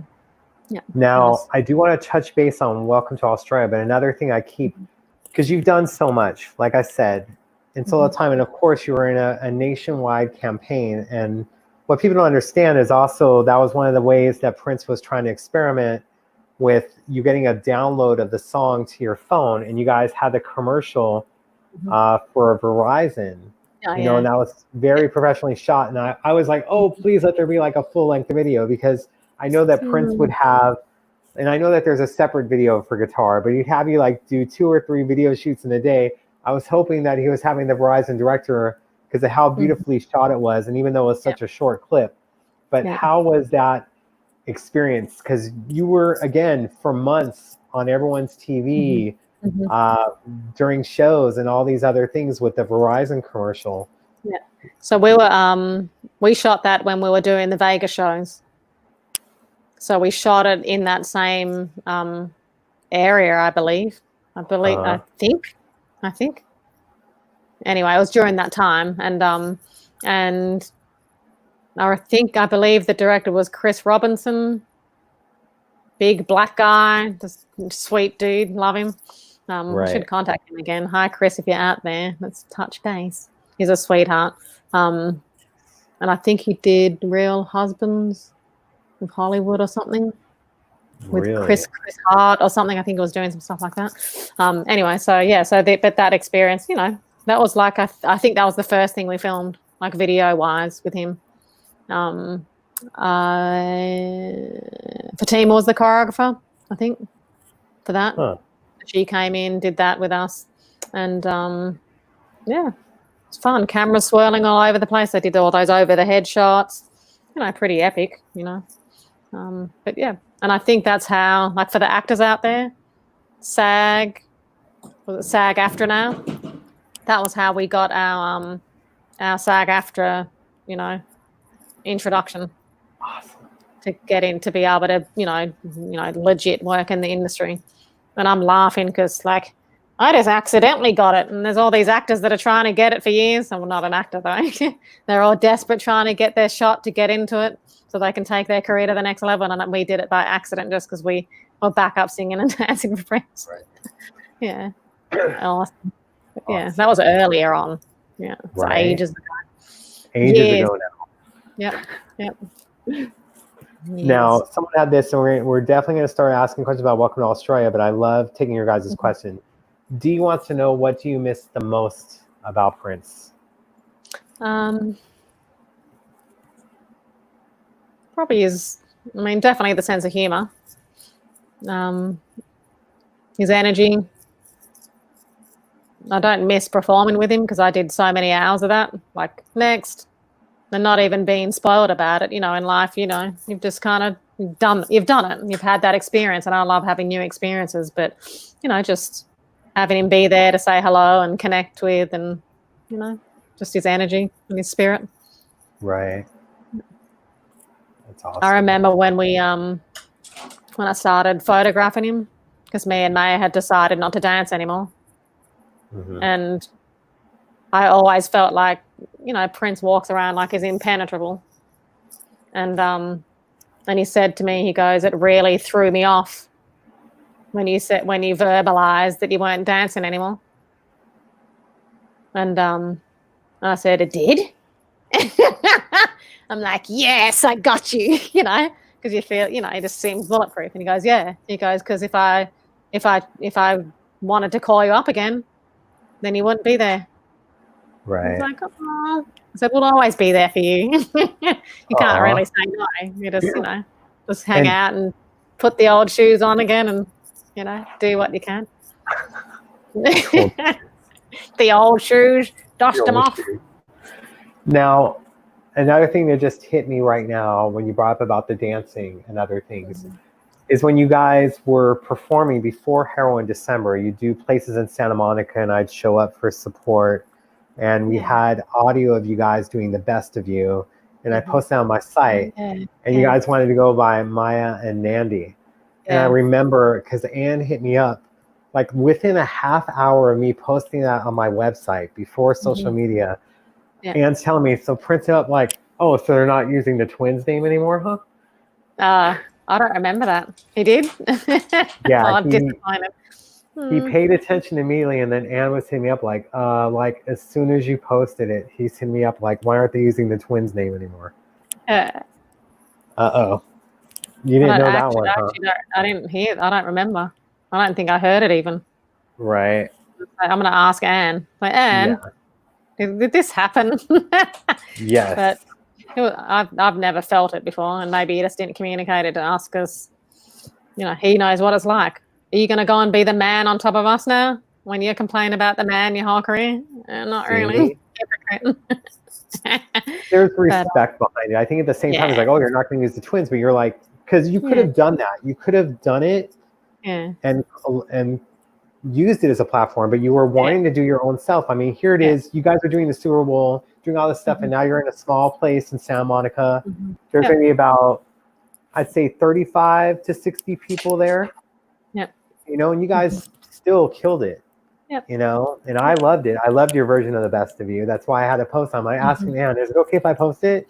Yeah, I love that song. Even when it was epic. Even when we performed it on the Super Bowl, and I was like, oh, this song's freaking so good. The best of you. It's freaking, it's just powerful, beautiful. So we had to do a cover of it. Of course, and I loved it. Now, for Welcome to Australia, because we're going to talk about that, Welcome to Australia was awesome. This is when we met you in the band where you stayed. Such a fantastic memory. Thank you. I remember you wearing shirts with a picture of your mother on them. Extremely touching. Do you remember that? Yeah, we called it mum merch. Mom merch. Mum merch with a picture of mummy. Yeah, because she had just passed away, and yeah, beautiful memories down there. Our family got to come and see us perform, and just bringing it back to Australia. Awesome. We would see her at the parties, and she'd just be dancing, having a good old time. Yep. We had an older mum, and her spirits was so just vibrant. Everyone loved her. I was like, have you guys seen Forgetting Sarah Marshall? I think it's Forgetting Sarah Marshall. No, something about Mary. Something about Mary. There's a line in it where the old man says, are you just screwing me to get to Mary? Because everyone wanted to get to Mary. I used to say that about mum. It's like, you just not literally screwing, but you screwing me to get to mum, because everyone loved mum so much. Yeah, it was just like beautiful heart. Yeah. Now here it is. You've done the Super Bowl, you've done the O2 Arena, you've done the Brit Awards, a TV commercial. But until 2012, you haven't come back home. And then to perform and do the Welcome to Australia tour, how did that make you feel from that long flight back to Australia to before you got on the stage? Like, what kind of feelings did you have during those performances? I mean, I feel like it was just more completion, like coming full circle in life. Because we came from Australia. We even went to Clairvoyance, and they said, you guys are going to be performing in front of millions of people. Like, they used the word audience. And me and Mary are like, where are the cameras and lights? Spoiled brats. We were probably 14. So, we already had this, we got told that this would happen when we moved to America. And so we did all that. And then just coming back home and combining, our American family with our Australian family was beautiful.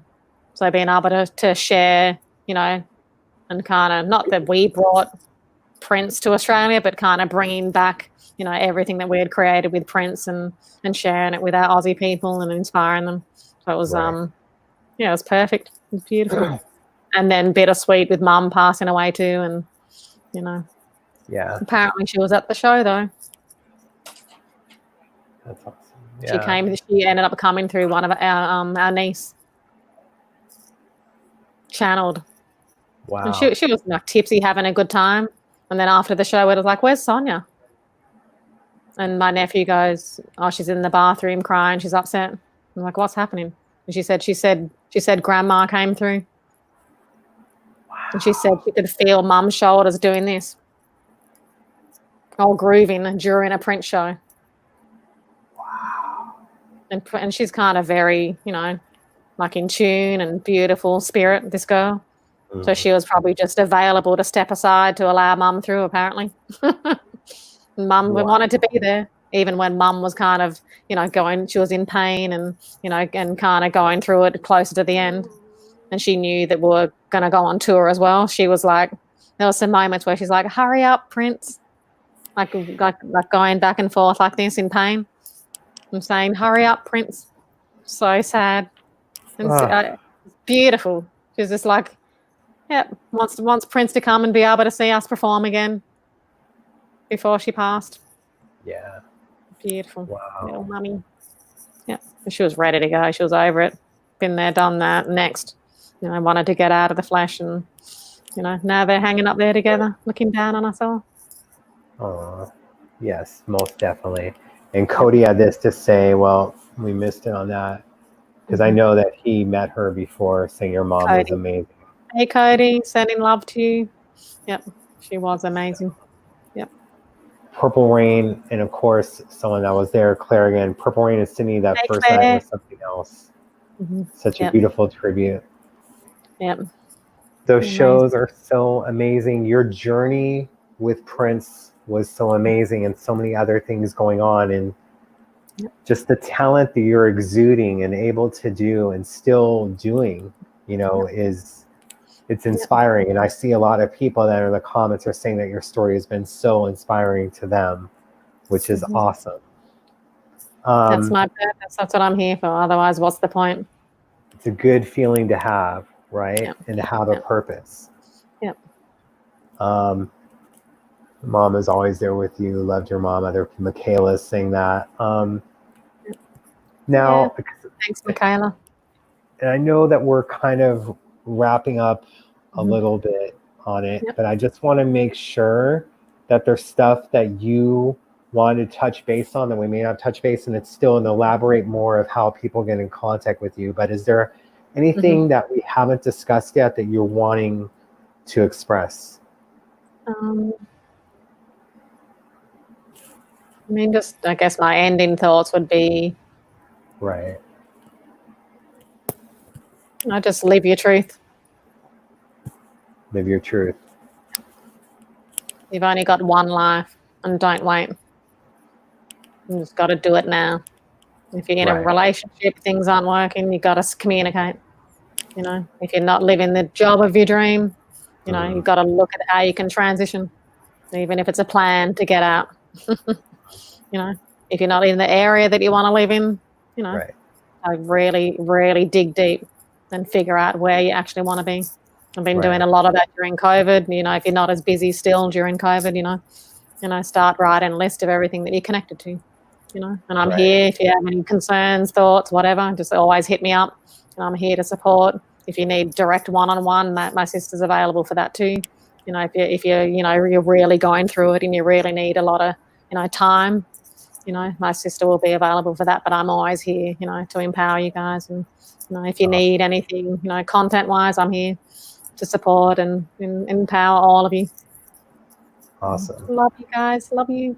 And that's just amazing. Like your work ethic that you have, it just seems that you do everything hard and are devoted, whether it's relationships or being a friend or, of course, like we said, with work ethic, I think it's pretty amazing how driven you are.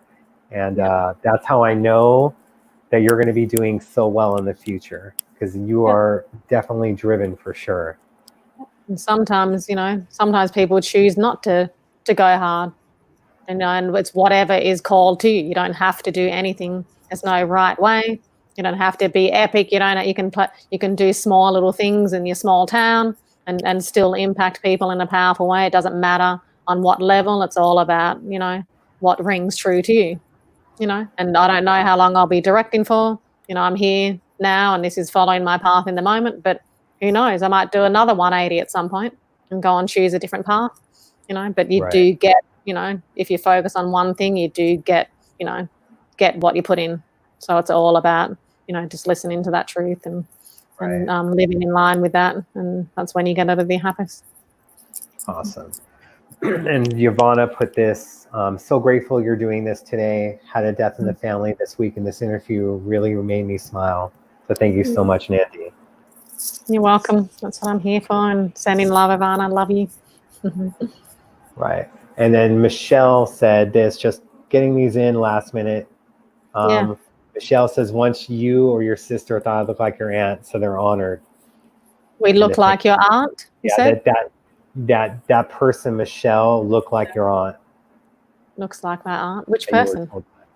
Michelle said that. Oh, Michelle. Oh, yay. Beautiful. So, all in the family. You could have been a Prince dancer too. All the little. I say that we're brownies. People that you don't even know what they are, like ethnically ambiguous. Right. Prince hiring his little brown crew of who knows who we are. We're the new breed. Well, I want to say thank you for hosting the call and making this available to all the fans and and all the people that love you and Prince and me and Maya, and it's all love. So I appreciate your time and I appreciate you. I'm glad that you reached out and I was like, hey, let's get you on the show. And I'm glad that you agreed to it. It gave us a little bit of time. It took a little bit of time to get us worked in, but I'm glad that we were able to work it out for sure. Yep. All right. Want to say bye to Hemi? Goodbye. Bye. Bye. And I'll do the sign off, but Mandy, thank you so much for being on. And we'll be talking shortly for sure. And I'll send you the hoodie that I made. But thank you again for your time. Okay. All right. All right. Thanks, guys. Love you all. Have a beautiful rest of the week and weekend. Okay. Thank you. Okay. Bye. Bye. All right, guys. That wraps up our show. Nandy was an amazing guest. You guys were an amazing audience, as usual. I thank you guys so much for your comments. I see them all. Probably need to go back and go through some stuff, even though I hate watching myself and listening to myself, but you guys deserve it. Just know that I'm reading everything, and I appreciate it. Thank you guys so much. You can always donate. I don't have the link up. You can go to drfunkandmary.com. It's there. Thank you guys so much for subscribing on iTunes, on Stitcher, and Spotify. Make sure to subscribe on YouTube. I know you're part of the Facebook fan page or on Instagram, but I love you guys and your support. And that's what makes the interview so good, is that you guys are a great audience and it makes me become a better interviewer. Thank you again. Much love. Until next time, see you Wednesday for a regular show. We're going to be having 2 shows next week as well, but definitely Wednesday will be one of the shows, at least 2 shows, but I won't tell you what they're about. But tune in. Much love. Till next time, keep it funky, y'all. Thank you.